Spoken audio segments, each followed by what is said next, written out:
প্রিয় viewers, hey guys, আসসালামু আলাইকুম। আমি মোহাম্মদ রফিকুল ইসলাম আপনাদের মাঝে আছি। আমার চ্যানেলটা সাবস্ক্রাইব করে রাখবেন। আমি স্টেপ বাই স্টেপ আপনাদের ডান্সের মুদ্রা দেখা দেবো। যারা ঘরে ঘরে বসে বসেই ডান্স করতে পারবেন, অসুবিধা নেই। আমি আছি, আপনাদের চ্যানেলটা সাবস্ক্রাইব করে রাখবেন। আজকে আমি তিনটে মুদ্রা দেখাবো, যেগুলা আপনারা বেশিরভাগ রিহার্সাল করলে ডান্সের প্রতিযোগিতাতে ডান্স করতে পারবেন। তো এক নম্বর স্টেপ দেখে আপনাদের পাওয়াটা সামনের দিকে নেবেন। নেওয়ার পরে জাস্ট এখানে খাড়া যাবেন, এই অবস্থায় টান দিবেন 1। তারপরে পাওয়াটা ফালাইবেন, ফালাই আবার উঠবেন, টান দিবেন।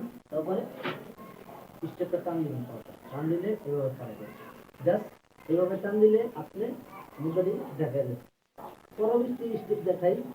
জাস্ট এই পাওয়াটা এমনি থাকবো, জাস্ট এই পাওয়াটা ঘর দিয়ে এই টান দিয়ে এই কেসটি দেবেন, মানে পাওয়াটার কেসটি দিয়ে এই পাশে দেবেন। জাস্ট আবার ডাইন পায়ে ভর দিয়ে খাড়াইবেন, টান দিবেন। তারপর স্টেপটা এভাবে দিয়ে এভাবে শেষ করবেন। এটা হলো 2 নম্বর প্রসেস। 3 নম্বর প্রসেস হলে আপনারা বর্তমানে যা দেখতে পাচ্ছেন, জাস্ট এইভাবে খাড়াইবেন।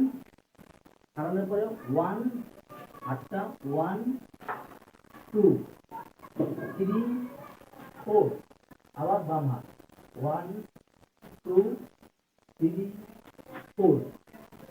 তো এই তিনটা স্টেপই দেখাইতেছি।